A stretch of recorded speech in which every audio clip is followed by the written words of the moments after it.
warahmatullahi wabarakatuh. Jadi kami akan membentangkan projek NPDR kami pada semester 8 kali ini.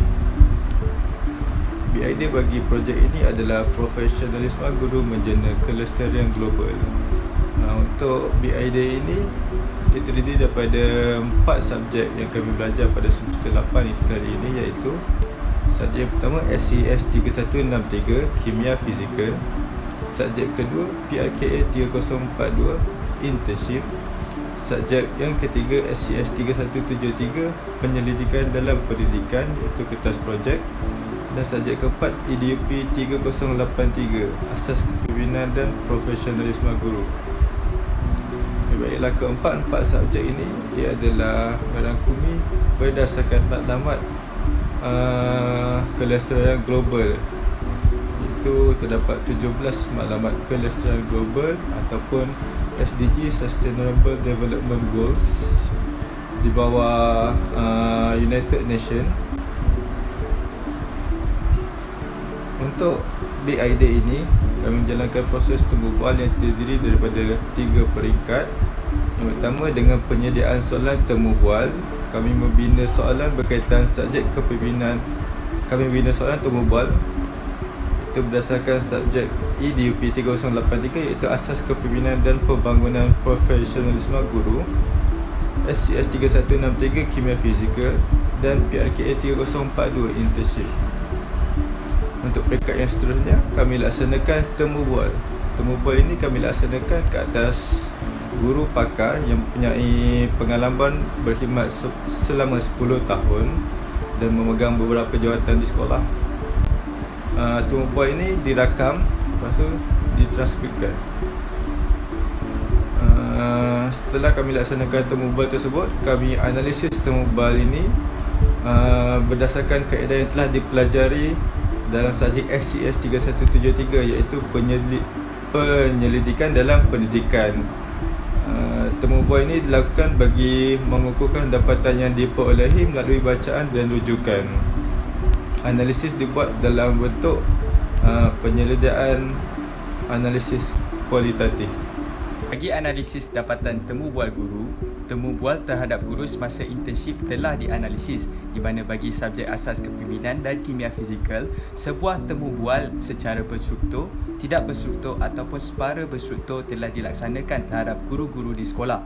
Kemudian, temu bual ini telah dianalisis menggunakan maklumat yang kami peroleh daripada penyelidikan menggunakan kaedah kualitatif.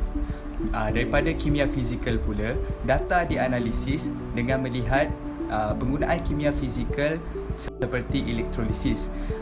Rawatan air dan industri batik ialah sebahagian daripada industri elektrolisis.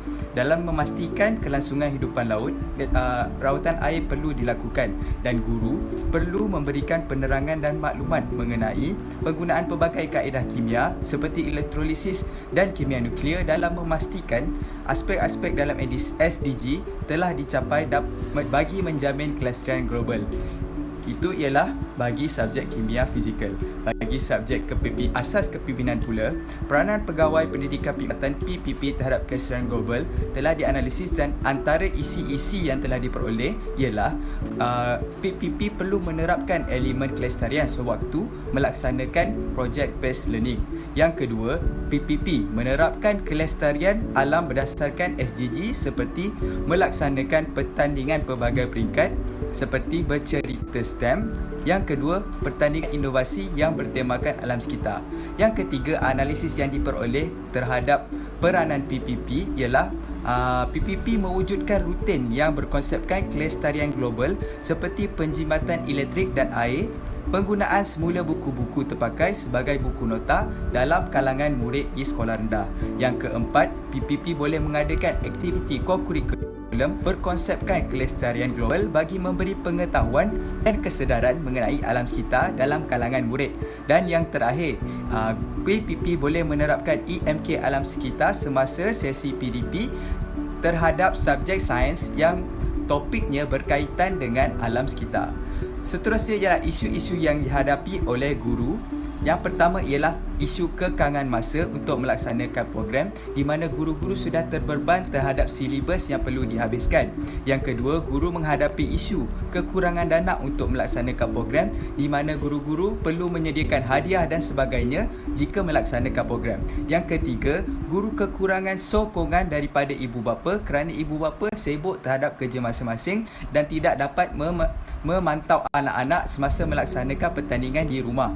Yang keempat, silibus yang padat dan masa yang terhad dalam topik sains, terutama sekali silibus sekarang yang telah diubah dan menjadi semakan bagi KSSR tahun 4 dan tahun 5. Yang kelima, kekurangan fasiliti dan infrastruktur di sekolah juga menjadi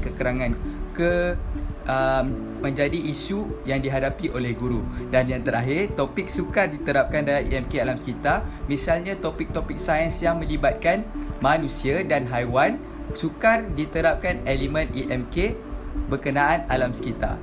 Baiklah, hasil produk MPDL kali ini yang menggabungkan 4 subjek iaitu Kimia Fizikal, Internship, Asas Kepimpinan dan Profesionalisme Keguruan serta Penyelidikan dalam Pendidikan. Oleh itu, seramai 15 orang guru pelatih PSMP Pengkhususan Sains ambilan Jun 2017 telah menghadiri internship selama 4 minggu. Sepanjang internship, guru-guru pelatih telah melaksanakan satu sesi temu bual bersama pegawai Perkhidmatan Pendidikan PPP iaitu guru mata pelajaran sains yang telah berkhidmat sekurang-kurangnya melebihi 10 tahun. Oleh itu, temu bual tersebut telah dilaksanakan bagi mengumpul maklumat berkaitan dengan peranan guru sebagai pemimpin profesionalisme dalam aspek pengajaran dan pembelajaran ke arah matlamat pembangunan Lestari Global SDG 17 bidang perlindungan alam sekitar. Oleh itu, rakaman video dan audio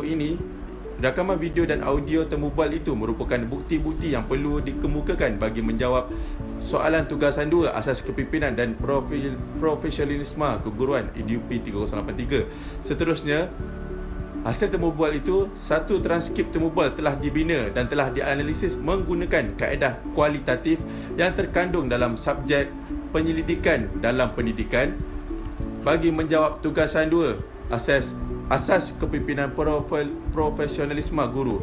Seterusnya, hasil analisis temu bual tersebut akan digunakan bagi menghasilkan penulisan esei bagi menjawab tugasan 3 kursus Kimia Fizikal. Sebagai kesimpulan, ketiga-tiga hasil produk ini boleh diakses menggunakan QR Code. Okey, baiklah. Sebagai kesimpulan bagi MPDL bagi kursus kali ini, di mana terdapat manfaat yang dapat kita terima melalui MPDL kali ini, iaitu yang pertama, memberikan kesedaran kepada warga sekolah mengenai kelestarian global yang mempunyai 17 matlamat, iaitu antaranya adalah pendidikan berkualiti, iaitu matlamat yang keempat. Seterusnya, memberikan kepimpinan yang baik dalam diri pegawai perkhidmatan pendidikan, iaitu di mana guru-guru di sekolah yang telah berkhidmat selama sekurang-kurangnya lebih dari 10 tahun yang telah menjalani temu bual itu berkongsi mengenai pengalaman melalui kepimpinan dan pengajaran melalui PDP mereka. Seterusnya, profesionalisme guru menjana kelestarian global. Seterusnya, yang terakhir, pegawai perkhidmatan pendidikan bersifat inovatif dalam menyelesaikan sesuatu masalah, di mana kita dapat lihat guru-guru yang telah kita laksanakan temu bual ini memberikan pendapat mengenai cara penyelesaian masalah mereka bagi menghasilkan satu inovasi dan pemikiran yang kritis bagi menghasilkan pelajar ataupun murid yang berkualiti. Seterusnya, mencapai matlamat yang keempat, iaitu pendidikan berkualiti. Sekian, wabillahi taufiq wal hidayah. Assalamualaikum warahmatullahi wabarakatuh. Terima kasih.